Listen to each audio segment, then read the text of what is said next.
Saviez-vous que j'ai déjà été le genre de fille qui se valorisait en faisant 1 million de choses en même temps, en étant continuellement occupée et en cumulant les heures supplémentaires? La vérité, c'est que, après m'être complètement épuisée, j'ai finalement compris que la vie n'était pas une liste de tâches à cocher. Je m'appelle Émilie Vien et je suis la fondatrice de La Planificatrice. Je suis une experte passionnée en planification, gestion du temps et saine productivité. Et mon rôle, c'est d'aider les gens qui ont un horaire ultra chargé à trouver du temps pour ce qui compte vraiment. 168, c'est le nombre d'heures exact qu'on a dans une semaine. Et mon but à travers ce podcast, c'est de vous montrer à les optimiser sans vous épuiser. Alors oui, on va parler de planification, d'organisation et d'efficacité, mais on va aussi aborder des thèmes super importants comme la procrastination, le stress et la fameuse charge mentale. Vous allez voir, vous avez pas mal plus de temps que vous le pensez. Laissez-moi juste vous montrer comment y arriver. Bienvenue sur le podcast 168 heures.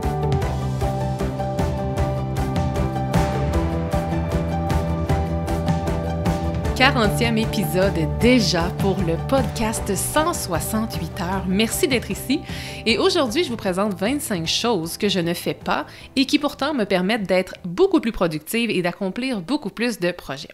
En fait, l'idée de cet épisode-ci m'est venue parce que récemment, j'ai partagé une vidéo sur les médias sociaux, en fait un Reels, et cette vidéo-là a été très, très populaire et j'avais vraiment envie d'aller plus loin, en fait, dans ce sujet-là, parce que dans la vidéo, je pense que je partageais 5 ou 10 choses que je ne faisais pas, mais étant donné que c'est très limité le contenu qu'on peut partager sur les médias sociaux, j'avais pas pu aller dans le fin détail et vous dire pourquoi je faisais pas ci, pourquoi je faisais pas ça, et j'ai donc eu envie d'aller, c'est ça, encore plus loin, plus en profondeur et de créer un épisode sur le podcast sur ce sujet-là. Et pour vrai, en fait, sachez qu'on me demande très, très souvent qu'est-ce que je fais, moi, pour arriver à être aussi productive et à réaliser autant de projets en aussi peu de temps et à atteindre pratiquement tous mes objectifs. On me demande tout le temps qu'est-ce que je devrais faire, qu'est-ce que je devrais rajouter, qu'est-ce que tu me conseilles de faire de plus pour arriver à être plus productive comme toi. Mais pourtant, là, la vraie question qu'on devrait me poser, mais que personne ne me pose, c'est plutôt de savoir qu'est-ce que je ne fais pas.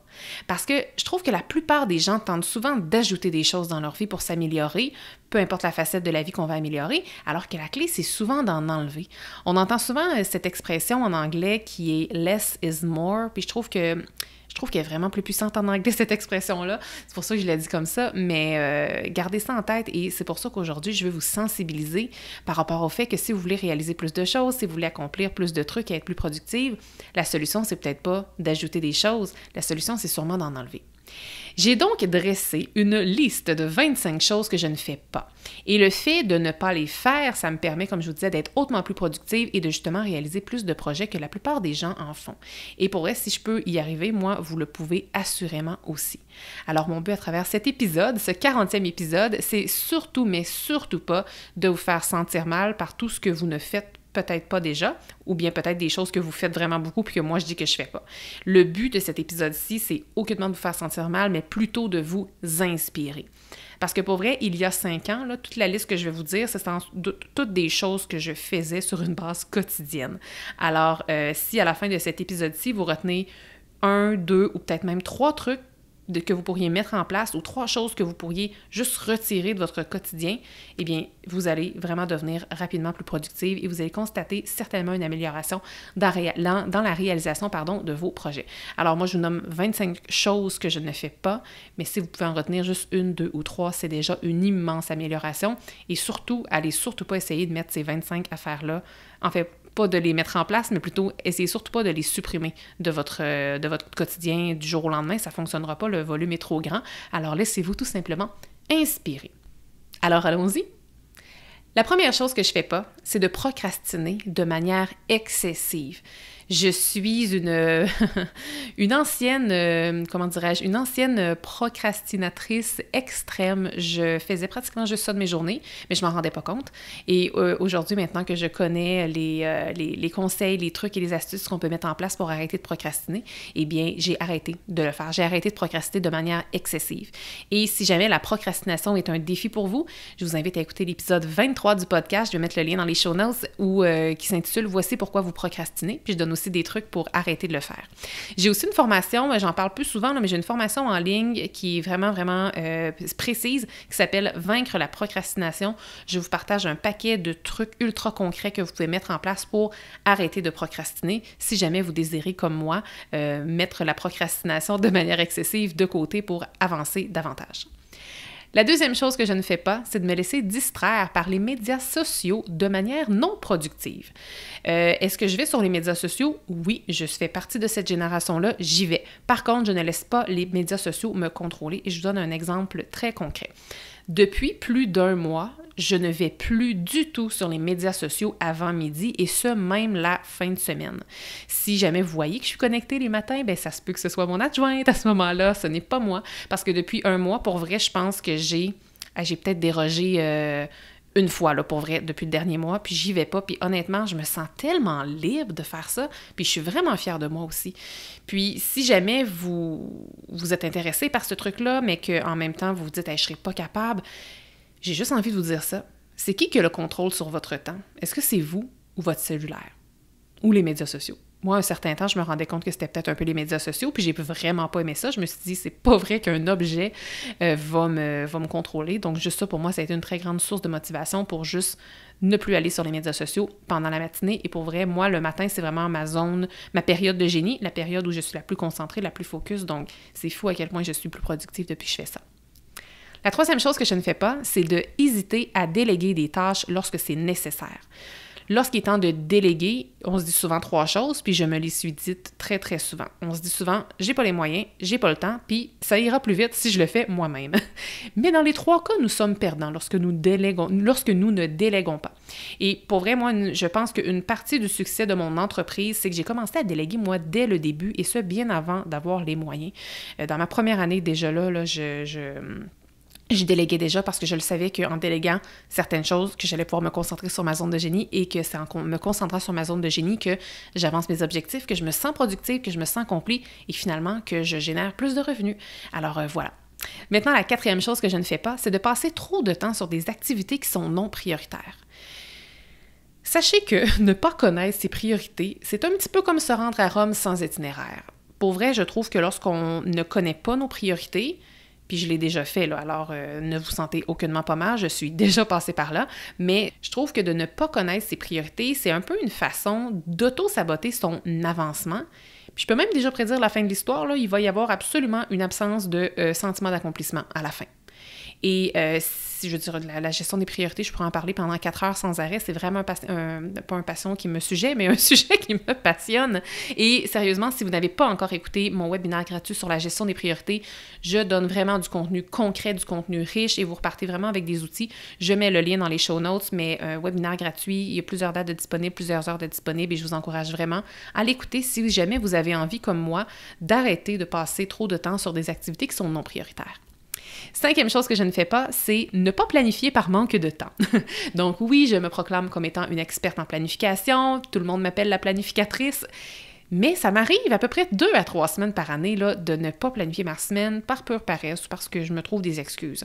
2 à 3 semaines par année. Et à tous les coups, sans exception, je paye le prix. Si vous m'avez jamais entendu dire ça, écoutez bien ce qui suit. Lorsqu'on prend 1 heure dans notre semaine pour planifier notre semaine, on gagne 10 heures. Et ça, je vous assure que 10 heures, c'est le minimum. Donc oui, planifier, ça demande du temps, mais ça nous en donne tellement, mais tellement plus. Et pour vrai, l'absence de planification, je trouve que ça rend l'échec vraiment plus probable. Et moi, l'échec, c'est pas vraiment quelque chose avec quoi j'ai envie de flirter. Donc, si je veux m'éloigner de l'échec, je sais que la planification fait vraiment partie de ma vie. Donc, la 5e chose que je ne fais pas, c'est ne pas planifier par manque de temps. Donc, même lorsque je n'ai pas le temps, je planifie. Ensuite, 6e chose que je ne fais pas, c'est d'avoir peur de prendre des risques. Là, je veux vraiment vous parler avec mon chapeau d'entrepreneur. Là, je sais que vous n'êtes pas tous entrepreneurs ici, mais en entrepreneuriat, la prise de risque est nécessaire, je pense. Et je trouve que, tu sais, ça demande un peu un mélange de confiance et de naïveté. Tu sais, la ligne est mince là, entre la confiance et la naïveté parfois lorsqu'on est en affaires pour la prise de risque. Puis, honnêtement, si j'avais pas pris tous les risques que j'ai pris ces 5 dernières années-là, puis oui, il y avait plein de risques qui étaient calculés, mais il y en a qui ne l'étaient pas vraiment, bien, laissez-moi vous dire que ma vie ne serait pas la même, ma vie n'aurait pas autant changé et surtout, j'aurais vraiment pas autant de plaisir si j'avais pas pris tous les risques que j'ai pris ces dernières années pour créer mon entreprise. Je trouve en plus, en bonus, la prise de risque, ça provoque et ça incite à user de sa créativité. Donc moi, je trouve que c'est super positif. Donc, avoir peur de prendre des risques, c'est vraiment, vraiment pas quelque chose que je fais. La 7e chose que je ne fais pas, c'est de négliger ma santé mentale ou ma santé physique. Je l'ai déjà fait par le passé. J'ai frappé un méchant mur il y a 5-6 ans. J'ai fait un gros épuisement professionnel. J'en parle dans les détails dans l'épisode 2 si vous ne l'avez pas encore écouté. Mais pour moi, c'est vraiment rendu une priorité, ma santé physique et ma santé mentale. Donc, même lorsque j'ai pas le temps. Puis, en fait, surtout quand j'ai pas le temps. Quand j'ai pas le temps, c'est vraiment comme un signal que je dois me remettre en priorité davantage ma santé mentale et ma santé physique. Donc, je les priorise toujours. Alors, négliger ma santé mentale ou physique, c'est vraiment pas quelque chose que je fais. Maintenant, la 8e chose que je ne fais pas pour être plus productive et pour réaliser plus de projets, puis je pense que ça va vraiment résonner avec un paquet d'entre vous, c'est d'attendre la perfection avant d'agir. Et sachez que ça, c'est dit de la bouche d'une fille qui est une perfectionniste dans l'âme. Je suis un ADN de la perfectionniste, je l'ai, c'est certain. Mais j'ai compris à la dure que la perfection, ça nuit à ma croissance. En fait, ça nuit à votre croissance à vous aussi. Si j'étais encore la perfectionniste que j'étais il n'y a pas si longtemps, je serais vraiment pas ici en train de vous parler et mon entreprise, la planificatrice, n'existerait pas. Il y a un dicton que j'aime beaucoup, je l'ai même eu pendant quelques années d'imprimer bien visiblement dans mon bureau pour me le rappeler quotidiennement, c'est « Done is better than perfect ». Je vous invite à l'imprimer et à l'afficher très grand dans votre bureau si vous aussi ça peut vous aider. « Done is better than perfect ». Ça veut dire quelque chose de fait est mieux que quelque chose de non fait, mais qui est parfait finalement. La 9e chose que je ne fais pas pour être plus productive et avancer plus de projets, c'est de prendre un non pour un non. Moi, j'ai compris avec le temps qu'un non, ça veut simplement dire « pas maintenant ». Et ça veut surtout pas dire « non pour toujours ». Je veux dire, oui, parfois, il y aura des noms qui vont vouloir dire « non pour toujours ». Sauf que la grande majorité du temps, là, les noms, ça veut juste dire « pas maintenant ». Puis je pense que de l'externe, d'après les commentaires que je vois, que vous m'envoyez, les messages que vous m'envoyez, je pense que les gens pensent souvent que tout le monde me dit « oui » tout de suite, moi. Mais c'est pas vrai. Souvent, très, très souvent, on me dit « non », mais la différence, c'est que je me laisse pas décourager. Je vous dis pas que ça fait pas mal, là. Au contraire, me faire dire non, là, ça me blesse à moi aussi. Mais je le sais, par exemple, que ça veut dire pas maintenant. Ce qui fait que je me permets de relancer après quelques temps. Ce qui fait que des projets que je vais mettre en place continuent d'avancer, même si j'ai des non, parce que je relance éventuellement, puis j'ai des oui. Et là, ça me permet d'avancer, puis ça me permet de gagner du temps. 10e chose que je ne fais pas, c'est de refuser de me déconnecter pour me reposer, même lorsque je manque de temps. J'en parle vraiment souvent, donc si vous me suivez depuis un certain temps, ça ne sera pas nouveau pour vous de m'entendre dire ça, mais prendre le temps, c'est souvent la meilleure façon de gagner du temps. Et je sais que la déconnexion, c'est-à-dire et le repos, sont nécessaires pour performer. Et ça, là, ça fait pas plusieurs années que je sais ça. En fait, je commençais la planificatrice, puis je me suis mis à vraiment lire et me renseigner sur le sujet. J'ai expérimenté des trucs parce qu'il faut souvent le vivre pour le croire. Et je vous invite de votre côté, si vous ne me croyez pas, à l'essayer, à vous déconnecter pour vrai, pour vous reposer pour vrai, et ensuite afin de mieux performer. Parce que c'est pas vrai que lorsqu'on travaille 60, 80, 100 heures par semaine, que c'est comme ça qu'on performe. La performance, ça se fait autrement. Donc c'est ça, je vous invite vraiment à le vivre pour le croire si vous ne me croyez pas. 11e chose que je ne fais pas, c'est que j'attends pas qu'on me donne la permission, et ça, c'est nouveau pour moi. Et ça, c'est très, très nouveau, comme ça fait quelques mois à peine. Parce que je trouve que j'ai déjà perdu beaucoup trop de temps dans ma vie à attendre qu'on me donne le droit de faire ci, de faire ça, de parler, de m'exprimer puis de prendre ma place. Puis je trouve que c'est une perte de temps, puis ben mon temps il est précieux. Donc désormais, je prends ma place. Voilà, c'est dit. 12e chose que je ne fais pas, c'est d'éviter les feedbacks, les rétroactions, là, par peur de me sentir critiquée. Je vous mentirais, en fait, si je vous disais que tous les rétroactions constructives que je reçois me font toujours plaisir. Je veux dire, oui, parfois, j'ai une petite blessure, puis je veux dire, je suis humaine, je pense que c'est très normal. Fait que oui, ça me fait mal à moi aussi quand j'ai des feedbacks constructifs. Attention, je dis pas des feedbacks négatifs, mais des feedbacks constructifs. Mais la différence qui fait que je continue d'avancer, c'est que je les accueille toujours avec ouverture, puis souvent, j'apprends énormément de ceux-ci. Puis, il y a d'ailleurs une de mes coachs en entrepreneuriat, quand j'ai vraiment commencé en affaires, qui m'a dit que une de mes grandes forces était justement d'être ouverte aux rétroactions. Puis, pour vrai, lorsqu'on reçoit la rétroaction, souvent, c'est ça, ça peut être saisissant un petit peu, mais lorsqu'on dort là-dessus, lorsqu'on y pense, lorsqu'on écrit sur le sujet, on se rend compte que dans le fond, il y a vraiment plein de beaux cadeaux qui sont cachés dans ces feedbacks constructifs-là. Donc, je ne les évite pas et je les accueille. Ensuite, 13e chose que je ne fais pas, c'est de me comparer personnellement et professionnellement. Puis ça, je sais que ça peut être difficile, mais j'ai pas le temps pour ça, moi. Et j'ai surtout pas l'énergie. Je pense que ça demande encore plus d'énergie que de temps de se comparer, là, mais j'ai ni l'un ni l'autre pour ça. Parce que pour vrai, si moi, je passais mon temps à me comparer, puis je veux dire, j'aurais l'occasion en masse là, de le faire, de me comparer, là.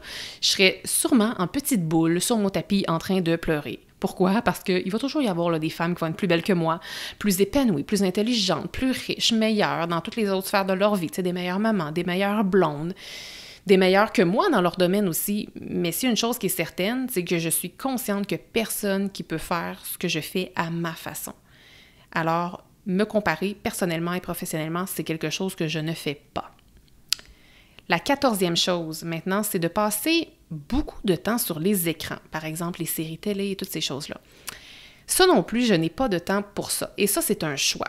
Parce que je suis vraiment pour le divertissement. Je ne suis pas contre. Je vous en ai parlé un petit peu plus tôt. C'est important de décrocher, c'est important de se reposer. Puis il y en a qui vont aller chercher le décrochage professionnel ainsi que le repos avec du divertissement comme le cinéma, les séries télé et tout ça. Alors, je ne suis pas contre, mais ça, c'est un choix que moi, je fais parce que moi, j'ai choisi que je n'avais pas de temps pour ça. Donc, tu sais, moi aussi, là, j'écoute des films à l'occasion, mais c'est vraiment très, très rare, là, pour être franche. Puis, de façon générale, moi, je préfère décrocher autrement qu'avec un écran parce que je suis à l'écran, moi, toute la semaine avec mon travail, ce qui fait que si j'avais un travail vraiment terrain où je travaillais à l'extérieur, peut-être que je ne le verrais pas de la même façon, d'écouter la télévision ou d'être sur mon cellulaire, mais là, pour moi, si je veux vraiment décrocher, j'aime me nourrir différemment, avec la lecture, avec du temps en famille. Dans le fond, je me rends compte aussi que de m'éloigner des écrans de mon côté, puis ça nourrit tellement ma productivité, puis mon efficacité, puis ma motivation pour avancer des projets. Je trouve que de m'éloigner de mon écran, ça nourrit mon cerveau et mon esprit vraiment différemment et positivement. Puis, étant donné que je ne passe pas beaucoup de temps sur les écrans, mais je peux pas dire « Ah, j'ai pas le temps de lire » ou « Ah, j'ai pas le temps de voir mes enfants. » Mes enfants. En fait, j'en ai juste un enfant, mais en tout cas, tu sais, souvent, il y a des gens qui disent qu'ils n'ont pas le temps pour plusieurs choses alors qu'ils ont beaucoup de temps pour les écrans. Fait que des fois, si ce que je dis résonne avec vous, ou peut-être même si ça vous trigger, bien, je pense que c'est un bel indicatif que vous auriez peut-être une petite réflexion à avoir sur le sujet. Puis, parce que c'est ça, on entend souvent les gens qui disent « Ah, ben moi, j'ai pas le temps de passer de temps avec mes enfants, j'ai pas assez de temps pour lire, j'ai pas assez de temps pour mes passions. » Mais est-ce que vous avez déjà entendu quelqu'un dire « J'ai pas le temps d'écouter la télé » ou « J'ai pas le temps d'écouter mes séries » ? Moi, j'ai jamais entendu, en tout cas. Fait que, voilà, je termine là-dessus. Maintenant, la 15e chose que je ne fais pas, c'est d'avoir peur de sortir de ma zone de confort trop longtemps. Sortir de notre zone de confort, je trouve que c'est de se donner une méga belle chance d'évoluer. Puis pour évoluer, ça demande du changement. Puis du changement, ça rime avec l'inconfort. Donc, contrairement à ce que vous pourriez peut-être croire, c'est pas facile là, pour moi de réaliser tous les projets que je me fixe. Puis plus la vie avance, plus mes projets sont ambitieux, plus ils sont grands et plus ils me font peur. Et ce que je peux vous dire, c'est qu'à force de le faire, à force de sortir de ma zone de confort, bien, ça devient beaucoup plus confortable et essayez-le, vous allez voir vous aussi que ça fonctionne. La 16e chose que je fais pas, c'est d'avoir une approche trop rigide. Moi, là, pour vrai, là, si je peux être pleinement honnête, là, je déteste la rigidité et je dois avouer que ça surprend souvent les gens parce que, étant donné que je prône la planification puis l'organisation, les gens pensent que je peux être rigide, puis ils pensent surtout que les sujets de planification puis d'organisation et de productivité, que ça doit être rigide. Mais mon approche est vraiment, mais vraiment pas comme ça. La planification puis l'organisation, ça peut être flexible et moi, c'est vraiment comme ça que je l'aborde. Et donc, voilà, j'évite pratiquement toujours la rigidité, peu importe c'est dans quelle sphère ou dans quel domaine. Et ça me permet vraiment de gagner du temps, gagner en énergie et de continuer d'avancer. Autre chose que je ne fais pas, c'est de travailler avec mon onglet de Messenger ouvert. Est-ce que j'ai vraiment besoin de préciser que c'est vraiment distrayant de faire ça? Même, parce qu'en fait, si jamais vous travaillez avec un Messenger ouvert, peu importe la raison, là, OK?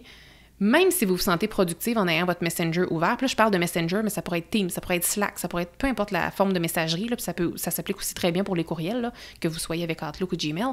La vérité, c'est que même si vous vous sentez productive avec l'onglet ouvert, la vraie vérité, c'est que vous ne l'êtes pas. On va mettre ça au clair tout de suite. Donc, en fait, pour faire un parallèle puis vous faire réaliser peut-être ça, c'est est-ce que vous accepteriez qu'il y ait des dizaines et des dizaines de personnes qui soient assises autour de vous physiquement dans votre bureau pendant que vous travaillez et que ces personnes-là, il y aurait la permission de vous déranger quand bon leur semblerait? Je suis pas mal certaine qu'il n'y a personne ici qui va accepter. Pourtant, quand vous travaillez avec un onglet de Messenger ouvert, c'est exactement ça que vous acceptez. Alors voilà, je sème la graine. Et encore une fois, essayez pour voir. Essayez. La 18e chose que je ne fais pas, c'est de refuser de prendre des pauses régulières. Je vous mentirais si je vous disais que je prends une pause tous les matins, une pause tous les après-midi de façon très stricte et religieuse, là, comme c'est pas vraiment dans ma nature. Par contre, autant qu'avant, je ne prenais jamais de pause, même que je jugeais les gens qui prenaient des pauses. Aujourd'hui, quand je me sens fatiguée ou que je sens que j'ai de la misère à me concentrer, je sais que c'est un signe pour prendre une pause. Puis pourquoi? En fait, prendre des pauses, ça nous permet de prolonger la productivité et la concentration. Donc, je vous invite à prioriser les pauses, surtout si vous n'avez pas le temps. Parce que, justement, si vous avez l'impression que vous n'avez pas le temps, ça pourrait vraiment aller booster votre productivité que de prendre une pause. Alors, 18e chose que je ne fais pas, c'est de refuser de prendre des pauses régulières. Maintenant, 19e chose que je ne fais pas, c'est de m'entourer de personnes négatives ou toxiques.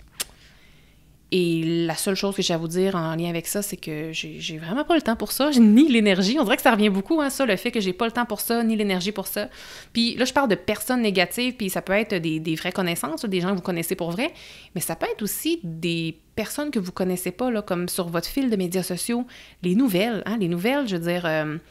si vous tripez sur l'actualité, là, je veux dire, continuez de vous nourrir avec ça, c'est une passion pour vous, mais moi, ça fait au-dessus de 5 ans que je n'écoute plus les nouvelles parce que ça nuisait vraiment à mon mindset parce que c'est souvent négatif, fait que ça devenait vraiment négatif et toxique pour mon esprit. Donc voilà, je m'entoure plus de ces choses-là et de ces personnes-là.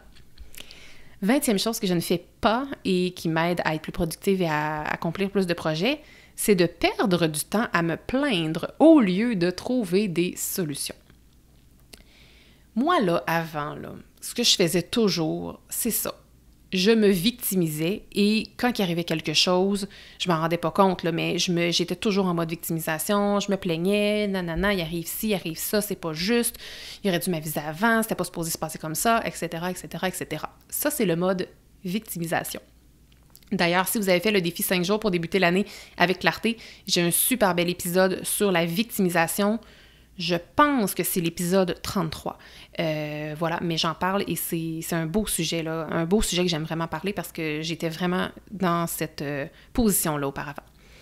Et puis, ça m'amène en fait, étant donné que je ne perds pas mon temps, moi, à me plaindre au lieu de trouver des solutions, j'ai un truc que j'ai envie de vous partager, puis c'est un truc qui m'a été communiqué lors d'une conférence que j'ai assistée, une conférence de Hal Elrod, qui est l'auteur très connu des livres de Miracle Morning. Et lors de sa conférence, il a donné un truc que j'ai vraiment aimé, puis c'était que quand il y a un problème qui survient, prenez 5 minutes pour chialer. Comme 5 minutes. Là, partez le chrono et là, pendant 5 minutes, l'objectif unique est de chialer sur la situation qui vient d'arriver. 5 minutes, c'est 300 secondes. 300 secondes à se plaindre. Puis lui, qu'est-ce qu'il disait? C'est qu'après 2 minutes là, à chialer intensément, là, ça se peut qu'on ait fait le tour puis on va trouver que le 5 minutes, c'est long. Parce que souvent, on va comme chialer sur une longue période de temps, alors que là, on pourrait se donner la permission de le faire pendant 5 minutes, là, puis après ça, let's go, on passe à autre chose. Puis, donc ça, je vous dis ça si jamais vous avez envie de chialer. Puis des fois c'est correct, des fois, ça fait du bien. Des fois, on a juste besoin de ventiler à quelqu'un ou à haute voix à soi-même. Donc, c'est correct, mais faites juste pas passer trop de temps à le faire, parce que ça va devenir une perte de temps. Donc, partez votre minuterie pendant 5 minutes, puis après ça, passez en mode solution. La 21e chose que je ne fais pas, c'est de résister au changement. Et ça, c'est dit par une fille qui est très réfractaire au changement. On m'a analysé il y a quelques années le profil Nova, si vous connaissez, et ça ressortait ça chez moi, que j'étais très réfractaire au changement. Je vous avoue que j'étais très insultée quand on m'a dit ça, puis après ça, j'ai compris que c'était très vrai. Mais malgré ma résistance au changement et que je n'aime vraiment pas le changement, bien franchement, j'ai arrêté de le faire, ça, de résister au changement, parce que ça me bloquait littéralement. Puis comme j'ai surtout compris, c'est-à-dire que s'il y a une chose qui ne va pas changer dans la vie, là, ben c'est bien le changement. Hein?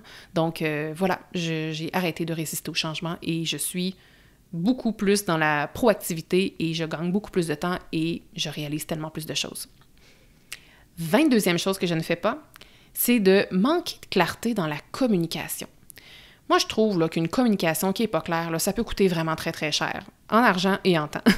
Alors, passez donc un petit 2 minutes de plus là, sur votre courriel la prochaine fois ou sur votre appel quand vous parlez à quelqu'un pour vous assurer que la communication est vraiment claire. je vous assure que vous allez gagner beaucoup, beaucoup de temps. Alors, manquer de clarté dans la communication, moi, c'est quelque chose que je ne fais plus. La 23e chose que je ne fais pas, et que je ne fais plus, devrais-je dire, parce que je l'ai fait pendant des années, c'est de travailler avant de me coucher. C'est ça, je l'ai fait pendant des années, puis je le fais plus parce que je sais à quel point c'est néfaste. Et pour vrai, je le fais encore, mais à peu près 5 fois par année. Et les 5 fois dans l'année que je le fais, j'en paye toujours le prix, puis je l'ai fait il n'y a pas si longtemps que ça, et j'en ai payé le prix. Et c'est quoi le prix à payer pour ça de mon côté? C'est que j'ai vraiment de la difficulté à m'endormir, mon cerveau roule à pleine pine, et puis c'est ça, j'ai de la misère à dormir, ce qui fait que le lendemain, je suis beaucoup plus fatiguée. Lorsque je suis plus fatiguée, j'ai moins d'énergie. Lorsque j'ai moins d'énergie, je suis moins concentrée, donc je suis moins productive, moins focus, moins motivée. Donc, vous voyez le pattern. Et moi, je sais que si je veux être productive, énergisée et concentrée, j'ai besoin de bien dormir. Puis pour bien dormir, j'ai besoin de décrocher à la fois du travail et de mon écran, comme quelques heures avant de dormir. Donc voilà, je ne travaille plus avant de me coucher. Et travailler, bien entendu, petite précision, ça ne veut pas toujours dire qu'on a un ordinateur. Je dois vous dire que moi, lorsque j'ai des problèmes pour dormir, là, si je travaille avant de me coucher, c'est vraiment lorsqu'il y a un écran. Sinon, parfois, en fait, je ne vais pas vraiment travailler, même sans ordinateur, avant de travailler. Ce que je vais faire, ça peut être des fois de me vider la tête. Tu sais, je peux avoir une idée de génie. Plutôt que d'aller travailler dessus, je vais juste me vider la tête, noircir une page, écrire mes idées, puis je vais y revenir le lendemain parce que sinon, je sais que ça va nuire à mon sommeil. Même si c'est positif, au sens où des fois, quand on est passionné par ce qu'on fait, ça va quand même être très motivant. On va avoir de la misère à s'endormir juste parce qu'on va avoir 1001 idées. Mais je vais quand même en payer le prix le lendemain. C'est pour ça que je ne le fais plus. La 24e chose que je ne fais plus, c'est de me victimiser. J'en ai parlé un petit peu plus tôt d'ailleurs dans un autre point, mais ouais, me victimiser, c'est vraiment quelque chose que je ne fais pas. Et je vous en ai parlé, j'ai déjà été la reine de la victimisation et j'ai heureusement changé. Aujourd'hui, ce que je fais, c'est que je me responsabilise davantage là, dans ma vie personnelle et professionnelle. Et qu'est-ce qui arrive, c'est que je trouve que tout est moins terne, puis ça me donne vraiment, vraiment la permission d'avancer. Dans le fond, arrêter de se victimiser, c'est un choix qu'on fait, là, puis c'est une permission qu'on se donne. La permission qu'on se donne, c'est d'avancer, parce que autrement, si on reste dans un mode de victimisation, c'est comme si on donne tout le crédit aux événements externes. Donc, 24e chose que je ne fais pas, c'est de me victimiser. Et 25e chose que je ne fais pas, c'est de me fixer des objectifs qui sont soit irréalistes ou trop vagues. Tu sais, moi, mon but, là, quand je me fixe un objectif, là, mon but, c'est toujours de le réussir, c'est toujours de l'atteindre. Tu sais, qui se fixe des objectifs dans le but de les échouer? Je pense qu'à la base, personne n'a cette intention-là. Donc, personnellement, moi, ce que je fais, je me donne la chance en m'assurant qu'ils sont clairs et qu'ils sont réalistes. C'est comme si je prédisais d'avance la réussite. Là, je vous ai dit un paquet d'affaires, je vous ai dit 25 choses que je faisais pas pour gagner plus de temps et réaliser plus de projets. Vous avez peut-être pris des notes, peut-être pas, mais je vous rappelle que vous pouvez toujours retrouver tous les résumés de mes épisodes de podcast sur mon blog. Le lien est dans les show notes. Donc, si j'ai parlé, puis vous étiez en train de faire autre chose, s'il y a des trucs qui ont interpellé votre intérêt, mais que vous ne l'avez pas pris en note, allez relire mon résumé de l'épisode directement sur le blog. J'ai envie de vous inviter aussi à vous poser la question à savoir, c'est quoi les quelques éléments qui ont piqué votre curiosité dans ce que je vous ai dit ou bien qui ont soulevé votre intérêt ou qui sembleraient faciles pour vous à retirer de votre vie là, actuellement. Là. Puis ensuite, prenez-en quelques-uns. Là. Encore là, moi j'aime ça marcher avec des petits pas à la fois. Alors, ce serait quoi? 1, 2 ou maximum 3 éléments que vous pourriez peut-être commencer à enlever de votre quotidien. Et allez-y un à la fois. Si vous m'avez écouté jusqu'ici, j'imagine que vous avez sans doute compris que mon rythme à moi, c'est vraiment pas d'être occupée. Mon rythme à moi, c'est toujours d'être productive. Et si vous ne connaissez pas la différence entre être occupée et productive, j'ai un excellent épisode qui est l'épisode 3 sur le podcast, qui est un des plus populaires d'ailleurs, et je vais vraiment dans le fin détail de ça, donc je vous encourage à l'écouter. Puis, tu sais, il faut que vous compreniez que j'ai pas moins de peur que vous, j'ai pas moins de distractions disponibles autour de moi, j'ai autant de tentations que vous là, autour de moi. Il y a plein de choses qui pourraient me faire déroger de mes objectifs, de mon temps finalement. Mais si je suis capable de résister à toutes ces choses-là, c'est notamment parce que j'ai une vision très très claire de ce que j'ai à faire et d'où est-ce que je veux m'en aller. Il y a aussi une autre chose, c'est que mes priorités, je les connais et je les respecte. Et qu'est-ce qui m'aide à les respecter? Bien, c'est que je les planifie. Donc, pour vous aider dans tout ça, là, j'ai envie de vous proposer 3 outils qui vont vous aider, vous aussi, à vous sentir beaucoup plus productive qu'occupée. en lien avec la clarté, j'ai envie de vous réinviter à écouter ou à écouter, si ce n'est pas déjà fait, l'événement hors série du podcast 168 heures. Pendant 5 jours, je vous invite à aller dans les profondeurs de la clarté de ce que vous voulez réellement faire. C'est les épisodes 31 à 35. Si vous ne l'avez pas fait, ça a vraiment été créé pour le début de l'année, mais il n'y a jamais de bon moment pour le faire. Le bon moment, c'est maintenant. Donc, si vous ne l'avez pas fait, je vous invite à vous plonger pendant 5 jours consécutifs dans cet événement-là. Si vous l'avez fait, n'hésitez pas à le refaire. Hein, ça peut avoir évolué. Donc, c'est une belle invitation que j'ai à vous faire ici. Par rapport à la gestion des priorités, j'en ai déjà parlé, mais mon webinaire gratuit sur la gestion des priorités est vraiment un outil qui peut vous aider concrètement. Et sinon, si c'est vraiment plus au niveau de la planification, vous avez besoin d'aide, j'ai envie de vous dire que j'ai un aide-mémoire qui est disponible sur ma bibliothèque de ressources gratuites. Encore une fois, le lien est dans les show notes. Donc, une bibliothèque où on retrouve plus de 12 outils gratuits que vous pouvez télécharger tout au même endroit. Et il y en a un qui s'appelle l'aide-mémoire de la planification. Je m'arrête donc ici après ce bel épisode où je vous ai révélé quand même beaucoup de choses. J'espère que ça vous outille, j'espère que vous aimez. Je pense que c'était très pratico-pratique, très concret. Et puis, voilà, je vous invite à mettre en place, peut-être à retirer de vos habitudes ou de vos semaines ou de vos journées 1, 2 ou 3 choses que vous pourriez, retirer de votre vie pour ultimement gagner plus de temps, être plus productive et avancer davantage dans vos projets. Donc, je vous dis à tout bientôt dans un nouvel épisode. Merci d'avoir été là. Si cet épisode vous a plu, est-ce que je peux vous demander un petit service? Allez évaluer le podcast 168 heures en lui donnant un 5 étoiles et abonnez-vous pour ne rien manquer. C'est honnêtement la meilleure façon de le faire découvrir aux autres, puis en même temps, ça me témoigne que vous l'aimez. J'ai déjà hâte qu'on se retrouve et d'ici là, assurez-vous de profiter pleinement des 168 heures de votre semaine. À bientôt!